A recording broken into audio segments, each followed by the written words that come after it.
कल दोपहर अहमदाबाद में कुछ ऐसा हुआ जिसे देखकर पूरे देश में मातम छा गया। एयर इंडिया का विमान उड़ान भरते ही क्रैश हो गया।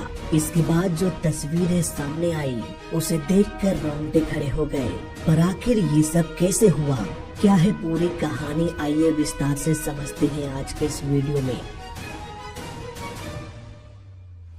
12 जून 2025 अहमदाबाद, गुजरात, इंडिया। यहाँ एक इंटरनेशनल एयरपोर्ट है, सरदार वल्लभ भाई पटेल इंटरनेशनल एयरपोर्ट। इस एयरपोर्ट में एक सिंगल रनवे है जिसकी लंबाई 3505 मीटर यानी कि 11,499 फीट लंबा है। एयर इंडिया फ्लाइट 171 का ये विमान इसी रनवे से उड़ान भरने वाला था। समय 1 बजे फ्लाइट 171 में 230 यात्री सवार होने लगे। इन यात्रियों में से गुजरात स्टेट के फॉर्मर चीफ मिनिस्टर भी थे। इन 230 पैसेंजर्स में से 11 बच्चे थे और 2 बच्चा इतना छोटा था कि उनकी उम्र 1 साल से भी कम रही होगी। धीरे धीरे सारे पैसेंजर्स प्लेन में सवार हो गए। इन पैसेंजर्स के अलावा 2 पायलट और 10 क्रू मेंबर्स थे। इस प्लेन को कैप्टन सुमित सबरवाल और फर्स्ट ऑफिसर क्लाइव कुंदर उड़ाने वाले थे। इट मींस प्लेन में कुल 242 लोग सवार हो गए। चिलचिलाती धूप, करीब 35 से 40 degree Celsius. Ground staff passengers के लगेज को कार्गो होल्ड में डाल रहे थे। सारे इंस्पेक्शन के बाद एटीसी ने प्लेन को रनवे 23 से टेक ऑफ करने का परमिशन दे दिया। अब धीरे धीरे प्लेन को पुशबैक किया गया। इसके बाद ये रनवे की ओर निकल गया।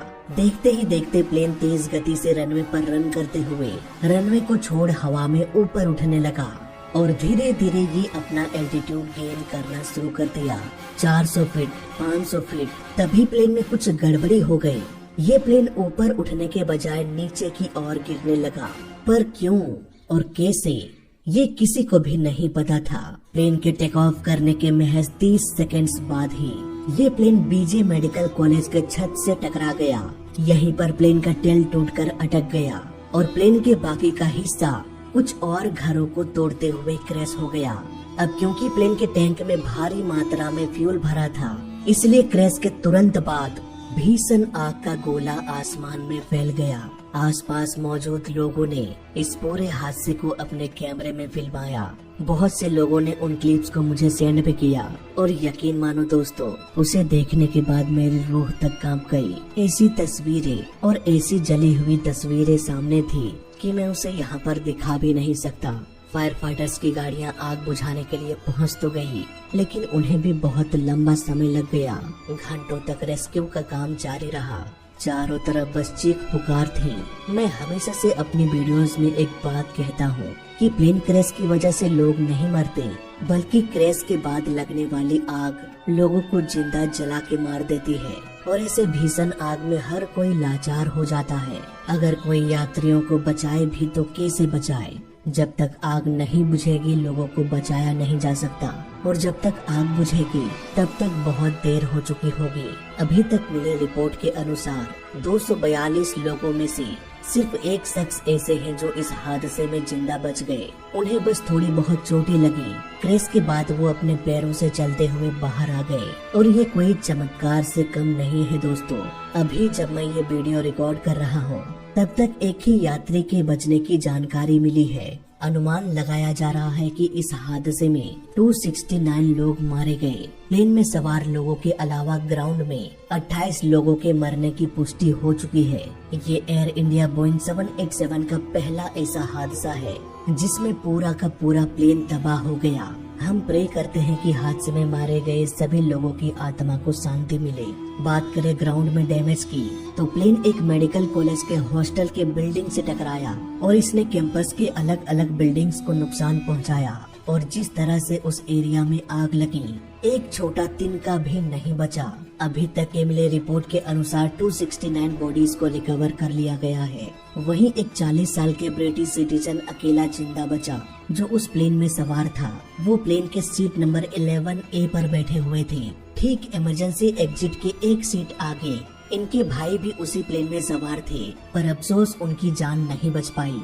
ऐसे ही सैकड़ों लोगों की कहानियाँ इस हादसे में दफन हो गई। दोस्तों, इस पूरी कहानी को समझने के बाद, सोशल मीडिया में मौजूद वीडियोस को ऑब्जर्व करने के बाद मैंने इस केस को समझने की कोशिश किया। अब जो डिटेल्स मैं आपके सामने रखने वाला हूँ उसकी छानबीन मैंने किया है, तो हो सकता है जो इस हादसे का ऑफिशियल रिपोर्ट निकल के आए वो इससे थोड़ा अलग हो जाए।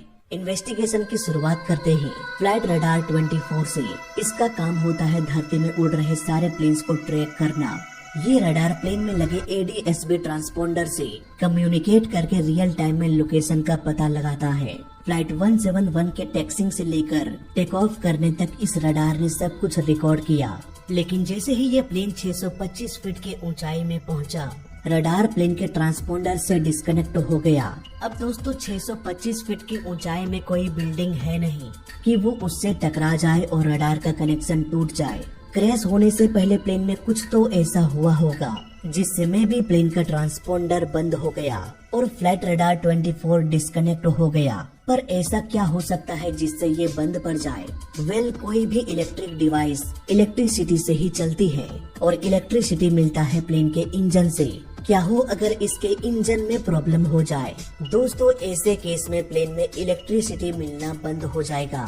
मे बी इसी वजह से ट्रांसपोंडर भी बंद पड़ गया हो या फिर किसी तरह का इलेक्ट्रिक फेलियर भी हो सकता है। लेकिन इलेक्ट्रिक फेलियर में प्लेन नीचे नहीं गिरेगा। इसका सबसे बड़ा प्रूफ है हमारे पास ये वीडियोस, जहां हम देख सकते हैं धीरे धीरे प्लेन नीचे आने लगा। और ऐसा तभी हो सकता है जब इंजन पावर जनरेट ना कर रहा हो।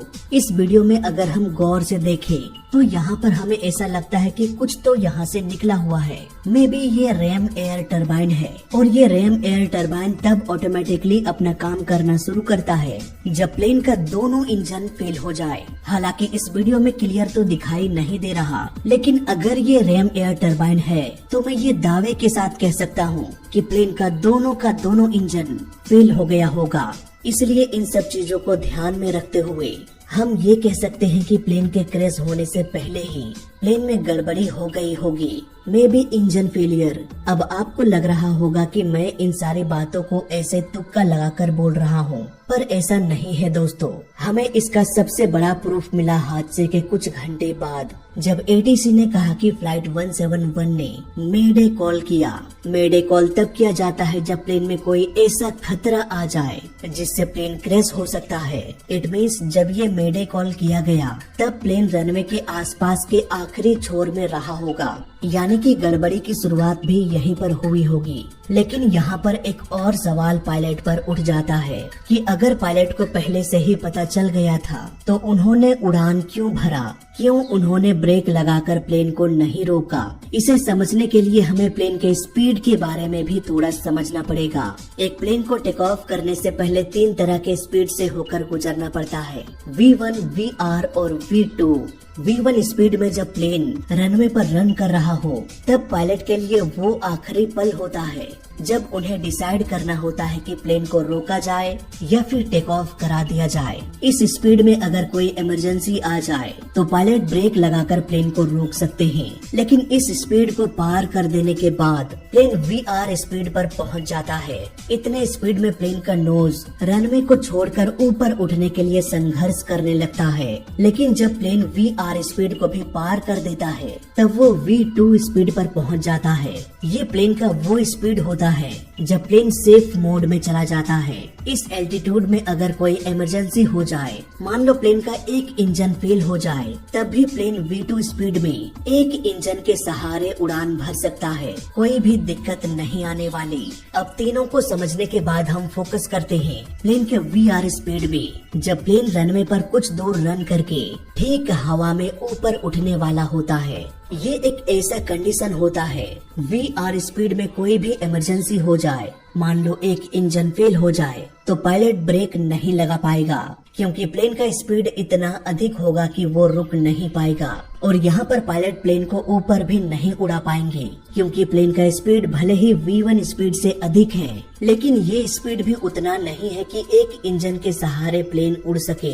दोनों ही केस में प्लेन क्रैश हो जाएगा। इसलिए टेक ऑफ के दौरान प्लेन में सबसे सबसे बड़ा खतरा तब होता है जब प्लेन वीआर स्पीड में हो। न तो पायलट ब्रेक लगा पाएगा और न ही वो प्लेन को ऊपर उठा पाएंगे in case of one engine failure. अगर हम एयर इंडिया फ्लाइट 171 के पूरे केस को समझे तब हमें ये समझ में आ जाएगा कि अगर एयर इंडिया में इंजन फेल हुआ होगा तो वो इंजन फेलियर उसी वक्त हुआ होगा जब प्लेन वीआर स्पीड में हो, यानी कि रनवे के लगभग आखिरी छोर में। और ठीक उसी वक्त पायलट ने मेडे कॉल भी किया था। It means plane VR speed में रहा होगा, एक इंजन में प्रॉब्लम हुई और फिर ये प्लेन ना तो टेक ऑफ कर पाया और न ही पायलट ने ब्रेक लगा पाया।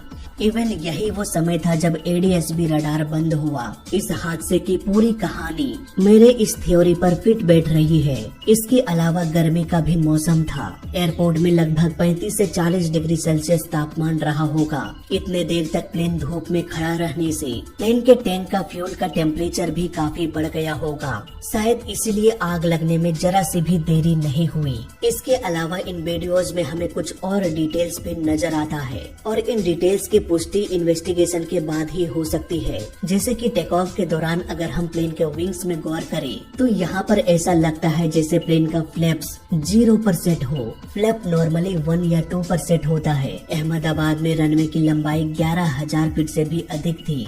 इट मीन्स रनवे की लंबाई काफी था बोइंग 787 जैसे प्लेन्स को उड़ान भरने के लिए। इतने लंबे रनवे पर कम फ्लैप्स के साथ उड़ान भरा जा सकता है, लेकिन ये जो वीडियो इंटरनेट पर वायरल हो रहा है इसे किसी मॉनिटर के स्क्रीन से रिकॉर्ड किया गया है, इसीलिए प्लेन का फ्लैप्स ठीक से दिखाई नहीं दे रहा है। हो सकता है प्लेन का फ्लैप मिनिमम पर हो ना कि 0 पर, या फिर ये भी हो सकता है कि फ्लैप 0 पर हो। लेकिन टेक ऑफ के दौरान अगर फ्लैप 0 पर हो तो कॉकपिट में एक अलार्म बजने लगता है। इसलिए मुझे नहीं लगता है कि पायलट ने 0 फ्लैप पर टेक ऑफ किया होगा। एक शॉकिंग डिटेल हम देख सकते हैं प्लेन के लैंडिंग गियर में। प्लेन में लगातार ड्रैग बढ़ रहा था। प्लेन का स्पीड लगातार कम हो रहा था। ऐसे में पायलट ने लैंडिंग गियर को नीचे ही छोड़ दिया। हालांकि इसे ऊपर कर देने से भी ऐसा नहीं होता कि प्लेन बच जाता। मे भी ऐसे केस में पायलट्स पैनिक हो गए हो। दुनिया जमाने के अलार्म्स को सुनते हुए पायलट का ध्यान लैंडिंग गियर पर ना गया हो। अब देखना ये है कि अगर इंजन में प्रॉब्लम हुई थी तो क्यों हुआ, कैसे हुआ। हालांकि आई विटनेस का कहना है कि टेक ऑफ के दौरान मल्टीपल एक्सप्लोजन की आवाज सुनाई दिया और इसी दौरान इंजन में धुएं को भी नोटिस किया गया। मे बी ये बर्ड स्ट्राइक भी हो सकती है या फिर इंजन में कोई टेक्निकल खराबी। तो दोस्तों उम्मीद है पूरा हादसा आपको समझ में आ गया होगा। अभी बहुत कुछ जानना बाकी है। मे बी इस साल के अंत तक इस केस का इन्वेस्टिगेशन रिपोर्ट हमारे सामने आ जाए। उस समय हम और भी डिटेल में इसके बारे में चर्चा करेंगे। फिलहाल इस वीडियो में अभी तक के लिए बस इतना ही। अगर इस हादसे के बारे में कोई मेजर अपडेट आता है तो उस पर भी मैं वीडियो बना दूंगा। इसके लिए आप हमारे साथ जुड़े रह सकते हैं। वीडियो अच्छा लगा तो लाइक कर देना, बुरा लगा तो डिसलाइक कर देना और दोनों ही केस में चैनल को सब्सक्राइब कर देना, क्योंकि इस चैनल में सीखने के लिए बहुत कुछ है। तो मैं मिलता हूँ आपसे अगले वीडियो में। तब तक के लिए देखते रहिए और सीखते रहिए। जय हिंद, वंदे मातरम।